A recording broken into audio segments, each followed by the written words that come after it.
Hello दोस्तों, स्वागत है आप सबका मेरे YouTube channel Sachin education hub पर। दोस्तों, आज हम बात करने जा रहे हैं थ्योरीज ऑफ कैपिटल स्ट्रक्चर के बारे में। तो एक्चुअली में मैंने जो बेसिक था कैपिटल स्ट्रक्चर का वो लास्ट वीडियो में कवर कर दिया हुआ है, राइट। अब मैं आपको थ्योरीज के बारे में विद प्रैक्टिकल पोर्शन यानी थ्योरीज के प्रैक्टिकल के साथ आपको ये वीडियो कवर करके देने वाला हूँ।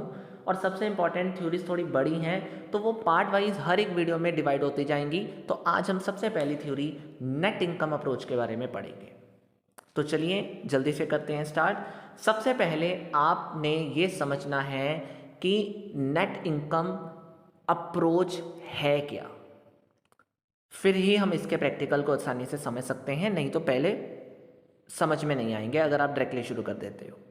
हाँ जी, तो सबसे पहली आपकी मेन थ्योरी क्या है? Net income approach. Net income approach क्या कहती है आपको कि ये एक ऐसी थ्योरी है जिसमें कुछ भी करोगे यानी जिसके डिसीजंस की वजह से कैपिटल स्ट्रक्चर के डिसीजन में इफेक्ट पड़ने वाला है। सबसे पहली बात तो ये रेलिवेंट थ्योरी है, सिंपल मीनिंग। लेकिन सर ये रेलिवेंट का मतलब क्या निकला?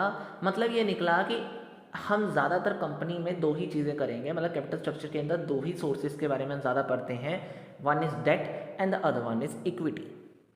तो इस थ्योरीज के जरिए हमें यह बताया गया कि सबसे पहली जो थ्योरी नेट इनकम अप्रोच है उसमें यह कहा गया कि जितना डेट आप यूज करोगे अपनी कंपनी के अंदर, मतलब जो डेट प्रपोर्शन है आपकी कंपनी में, कैपिटल स्ट्रक्चर का जो डेट प्रपोर्शन है, अगर वो ज़्यादा हुआ या जितना आप ज़्यादा करते जाओगे उतना ही आपकी weighted average cost of capital कम होती जाएगी।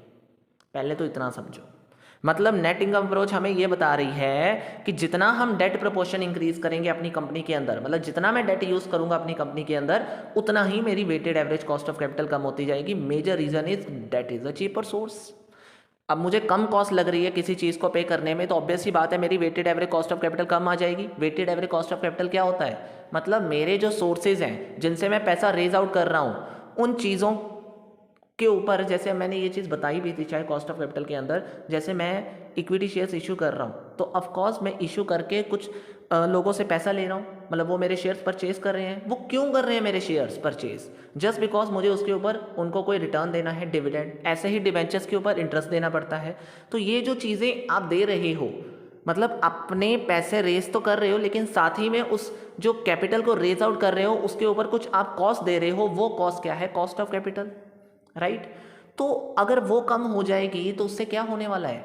ऑब्वियसली आपकी वैल्यू ऑफ फर्म बढ़ जाएगी और आपकी मार्केट मतलब मार्केट वैल्यू ऑफ इक्विटी भी बढ़ जाएगी। क्या पढ़ा हमने अभी तक? डेट प्रोपोर्शन जितना इंक्रीज करोगे उतना weighted average cost of capital कम हो जाएगी और साथ ही साथ वैल्यू ऑफ फर्म और मार्केट वैल्यू ऑफ इक्विटी दोनों इंक्रीज हो जाएंगी। ये आपको नीचे डायग्राम में भी शो किया गया। क्लियर है? That's it.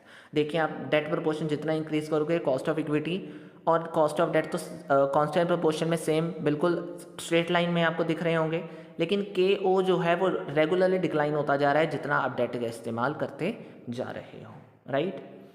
चलिए, अब एजम्पशंस क्या कहती हैं कि इस थ्योरी का जो यूजेज है वो हम कहाँ कर सकते हैं या कब कर सकते हैं, या क्या मतलब है इन चीज़ों का।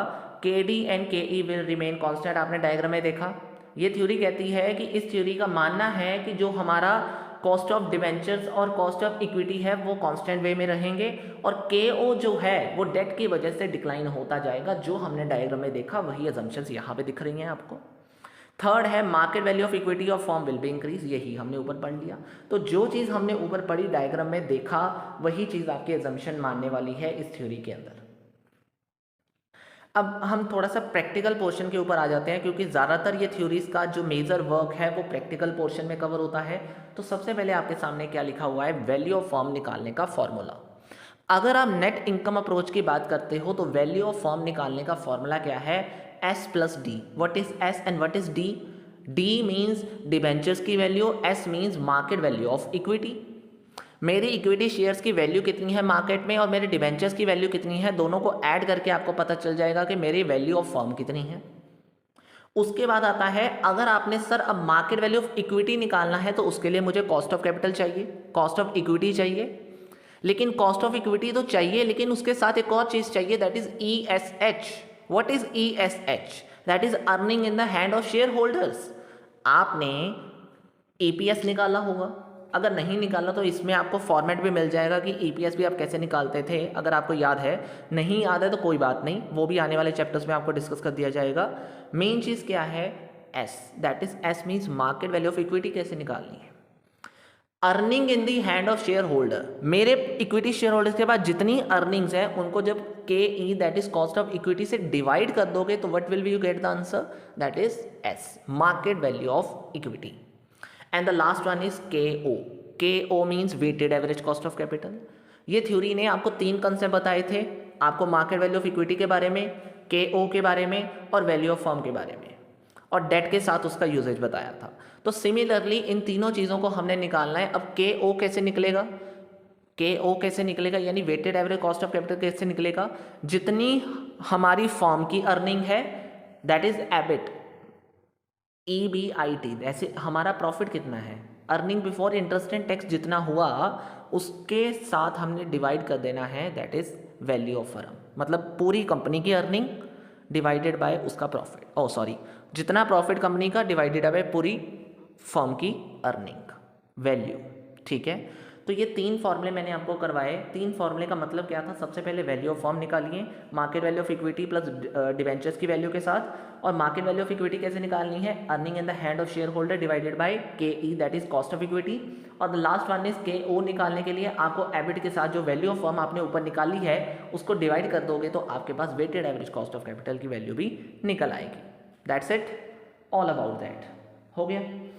अब हम बात कर रहे हैं जल्दी से कि ये तीनों चीज़ों जो हमने ऊपर फॉर्मेट में करी, इसको एक मतलब जो हमने फॉर्मूले में करी उसको एक फॉर्मेट के वे में हम कैसे समझ सकते हैं, या हमने हमारे क्वेश्चंस को कैसे सॉल्व करना है इस थ्योरी के अंदर, वो मैंने आपको फॉर्मेट में बता दिया। नंबर 1 प्रॉफिट यानी एबिट आ गया आपके पास, एबिट आपको गिवन होगा ज़्यादातर, हमने लिख लिया। उसके बाद इंटरेस्ट यानी डिवेंचर्स को इंटरेस्ट मिलता है, उसकी वैल्यू बीच में से लेस कर दी, आपके पास EBT that is earning before tax आ गया, टैक्स माइनस करके आपके पास earning after interest and tax आ गया। अब उसमें से प्रेफरेंस डिविडेंड भी माइनस कर दोगे तो इक्विटी शेयर होल्डर के हैंड में कितनी इनकम है दैट इज ESH, वो आपके पास आ जाएगा। And the last one is के ई मतलब क्या है, अब देखो फॉर्मूला स्टार्ट हो गया यहाँ पे, ESH तक पहुंच गए, उसके बाद फॉर्मूला स्टार्ट हो गया, के ई लिख दिया मैंने, के ई और ESH को आपस में डिवाइड कर दोगे तो क्या निकलने वाला है, वहां से S निकलने वाला है। उसके नीचे मैंने डिवेंचर्स लिख दिया। अब डिवेंचर प्लस S मतलब D प्लस S, दोनों चीज़ों को ऐड करने के बाद कौन सा आंसर आने वाला है, वैल्यू ऑफ फर्म आने वाला है। तो इसी फॉर्मेट के जरिए आपको वो फॉर्मूले का इस्तेमाल करके सारी चीज़ों को फिल कर देना है, आपका आंसर हो जाएगा। अब लास्ट में के ओ निकालने के लिए तो आपको पता ही है, जो सबसे पहले लिखा दैट इज एबिट और जो सबसे लास्ट में लिखा वैल्यू ऑफ फर्म, इन दोनों के बीच में आपने डिवाइडेशन कर देनी है, आपके पास के ओ निकल के आ जाएगी परसेंटेज। क्लियर है, बहुत सिंपल है, बहुत सिंपल है ये अप्रोच, कोई मुश्किल नहीं है इसमें। अब जल्दी से ज़रा देख लेते हैं एक एग्जाम्पल के तौर पे, बहुत सिंपल सा एग्जाम्पल मैंने पहले सेट किया हुआ है, आपकी प्रैक्टिस के लिए भी नीचे एक एग्जाम्पल रेडी रखा हुआ है। An expected EBIT of the firm is 5 lakh रुपये, 5 लाख का एबिट है कंपनी का, और कंपनी ने इशू किए मतलब इक्विटी शेयर जिसकी कॉस्ट ऑफ इक्विटी कितनी है 10% और 8% डेट है कंपनी के पास जिसकी वैल्यू है 5 लाख रुपये। वैल्यू ऑफ फर्म निकालिए, हमें क्या कहा गया, वैल्यू ऑफ फर्म निकालिए, weighted average cost of capital निकालिए as per the net income approach. जल्दी से हमें सारा डेटा गिवन है, इस फॉर्मूले के जरिए ही मतलब इसी फॉर्मेट के जरिए हम जल्दी से फिल कर लेते हैं। 5 लाख हमारा एबिट था, इंटरेस्ट कितना दिया था, अब ये 40,000 कैसे आया, ऑफकोर्स यार देखो 5 लाख रुपए का डेट है, उसके ऊपर 8% डेट की परसेंटेज है, 5 लाख का 8% दैट इज 40,000 आपका इंटरेस्ट बीच में से लेस हो गया। उसके बाद 4,60,000 आपका देखो यहाँ पे ना ही आपके पास टैक्सेस गिवन है ना ही आपके पास प्रेफरेंस डिविडेंड गिवन है, बस ऑटोमेटिकली वो चीज़ निल आने की वजह से आपका 4,60,000 ही क्या बन गया, earning in the hand of share holders. अब जब आपके पास ESH आ चुका है तो डिवाइड बाय KE कर दोगे तो क्या निकलने वाला है, हमारे पास S निकल के आने वाला है, that is market value of equity. Market value of equity जब निकल के आ गई यानी S निकल के आ चुका है, दोनों को आपस में प्लस कर दो, किन दोनों को, S प्लस D को। डिबेंचर्स की वैल्यू अब यहाँ पे डिवेंचर की मार्केट वैल्यू है नीचे मैंने जो लिखी, दैट इज़ 5 लाख रुपये, और 46 लाख किसकी आ गई, मार्केट वैल्यू ऑफ इक्विटी की। दोनों को प्लस कर दोगे 51 लाख आपके पास क्या निकल के आ गया, दैट इज कॉल्ड, क्या निकल के आया, वैल्यू ऑफ फर्म निकल के आया। और जब आप सबसे पहले फॉर्मेट में क्या, मतलब सबसे पहली लाइन में क्या है, एबिट, और लास्ट लाइन में क्या है, value of firm, EBIT divided by value of firm कर दोगे तो क्या निकलेगा सर, के ओ निकल आएगा। नीचे आप देख सकते हैं, बहुत सिंपल सा फॉर्मूला, एबिट जितना आया हुआ है divided by value of firm कर दीजिए, के ओ निकल के आ जाएगा। हमें चाहिए क्या था, हमें सर चाहिए था एस की वैल्यू, वो निकल के आ चुकी है, दैट इज 4,60,000, सॉरी उसके बाद आपने के ई से डिवाइड करके क्या निकल के आया, 46 लाख आपकी एस की वैल्यू आ गई, मार्केट वैल्यू ऑफ इक्विटी। आपके पास डिवेंचर की वैल्यू ऑलरेडी गिवन थी, दोनों को ऐड करके वैल्यू ऑफ फर्म निकल के आ गई 51 लाख। और जब आपने के ओ निकालना था तो क्या किया, EBIT upon value of firm आपके पास निकल के, दैट इज 9.80 आपके पास weighted average cost of capital निकल आया। वैसे हम इसको एक और तरीके से निकाल सकते हैं, अगर आपको ऑल्टरनेटिव पता हो। कॉस्ट ऑफ कैपिटल में मैंने ये चीज़ कवर करी थी, अगर नहीं करी है तो आपको यहाँ पे क्लियर हो जाएगी। इक्विटी आपके पास थी, डिबेंचर आपके पास थी, बुक आपने मार्केट वैल्यू यानी बुक वैल्यू निकाल के रख ली वहाँ पे 46 लाख, और 5 लाख रुपीज़ आपने निकाल के रख ली वैल्यूज़ 46। आपको इतना तो पता चल ही गया कि पूरी फॉर्म की वैल्यू कितनी है, 51 लाख, डिबेंचर है 5 लाख, 46 लाख क्या है आपके पास इक्विटी। उसके बाद परसेंटेज कितनी दी गई थी, के ई की परसेंटेज 10% थी और डिबेंचर की 8% थी। दोनों को आपने परसेंटेज के हिसाब से कैलकुलेट कर दिया, 4,60,000 आपकी टोटल कॉस्ट इक्विटी की आ गई, और 40,000 आपके पास टोटल कॉस्ट किसकी आ गई, डिबेंचर्स की आ गई। दोनों को ऐड कर दिया, 5 लाख आपका एबिट आ गया, यानी टोटल कॉस्ट कितनी बन के आ गई, 5 लाख रुपीज़।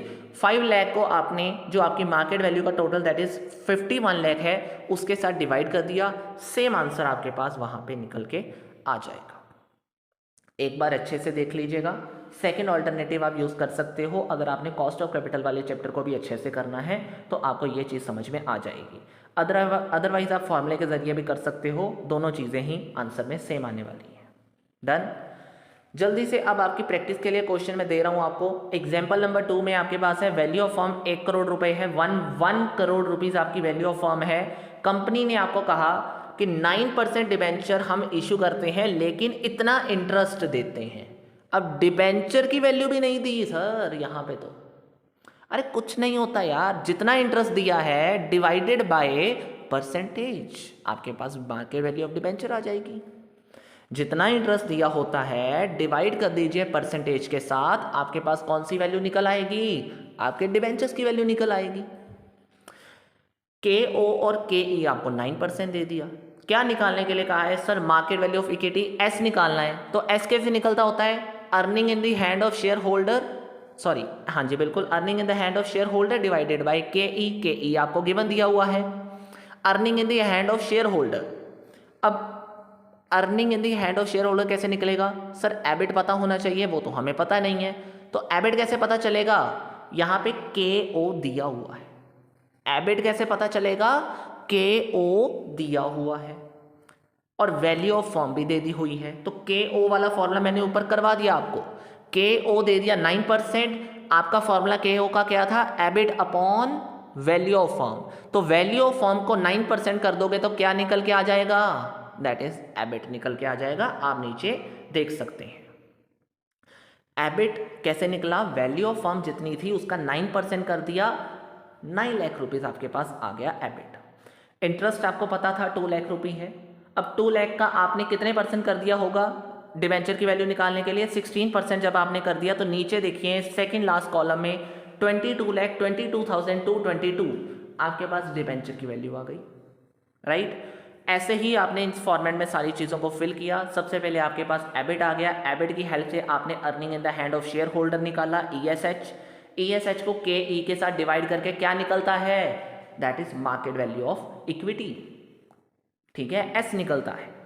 तो एस निकल गया, एस भी निकल गया, एबिट भी निकल गया, और क्या चाहिए था सर, ईएसएच, वही चीज़ हो गई, सिंपल तीनों चीज़ें निकल गई। सबसे पहले आपने क्या किया, के ओ की हेल्प से एबिट निकाला, एबिट के बीच में से इंटरेस्ट माइनस करके आपने earning in the hand of share holder निकाला, earning in the hand of share holder भी निकल गया, एबिड भी निकल गया, के ओ भी निकल गया, बात वहीं की वहीं ख़त्म हो गई। क्लियर है? और कुछ नहीं है, बस सारी चीज़ें निकल के आ चुकी हैं। ये भी मैंने आपको क्वेश्चन करवा दिया। अब लास्ट में इस चीज़ का स्क्रीनशॉट ज़रूर ले लीजिए।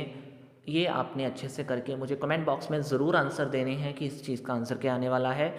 आपको अगर ये आंसर चाहिए तो टेलीग्राम चैनल पे आके पूछ सकते हो, आपको वहाँ पे मिल जाएगा आंसर।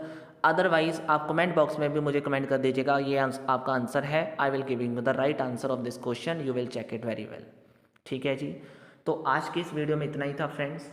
होपफुली आपको समझ में आ गया होगा कि नेट इनकम अप्रोच हमें क्या कहती है, इसके क्वेश्चंस को कैसे करना है। सारे तरीके के ईजीएस्ट क्वेश्चन आपको मैंने करवा दिए। ईजीएस्ट थ्योरी है ये, सबसे पहली थ्योरी।